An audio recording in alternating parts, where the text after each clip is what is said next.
The Duke and Duchess of Sussex pledged to uphold the Queen's values even after stepping down as full-time working members of the firm in the spring of 2020. However, Meghan's latest interview focused on the overturning of the Roe v. Wade ruling by her country's Supreme Court may send her on a collision course with the Sussexes' promise, the Daily Express royal correspondent Richard Palmer suggested. Taking to Twitter, Mr. Palmer wrote, "This is interesting with a potential impact on the monarchy. The U.S. Supreme Court decision has shocked many in the UK. The PM and opposition politicians have criticized it, but would the Queen or any working royal speak out about it? Although Meghan's a US citizen, she and Harry volunteered to uphold the Queen's values when they quit their royal role, is voicing opinions about a controversial constitutional issue in another country consistent with that pledge?" The expert then made a comparison between Meghan's words on the Roe v. Wade's ruling in her most recent interview and the roundtable discussion led by the Duchess of Cambridge on early childhood earlier this month.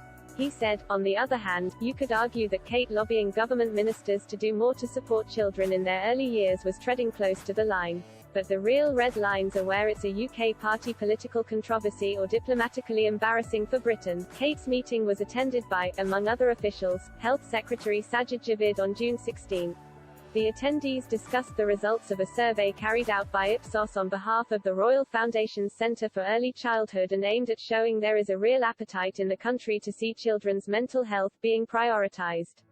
When speaking about Meghan and Harry's pledge, Mr. Palmer referred to a statement issued by Buckingham Palace in January 2020, after the Duke and Duchess had announced their decision to step back as senior royals and the summit held in Sandringham by leading members of the firm to thrash out the Sussexes' exit deal. Upon outlining the terms of the Duke and Duchess of Sussex's exit, the statement read, "With the Queen's blessing, the Sussexes will continue to maintain the private patronages and associations. While they can no longer formally represent the Queen, the Sussexes have made clear that everything they do will continue to uphold the values of Her Majesty."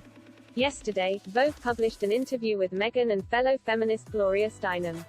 The pair discussed with journalist Jessica Yellin the U.S. Supreme Court's move to overturn the 1973 ruling which granted in all 50 states abortion rights. Meghan delved into the impact this decision will have on women of color in particular, and how more rights such as same-sex marriage could be at risk in the U.S., saying that dismantling the Roe v. Wade ruling feels like the tip of the iceberg. The Duchess said, "We have to channel that fear into action. We can start this November in the midterm. I know hearing that feels so repetitive, but we have to vote, every time, from local elections to state and national elections."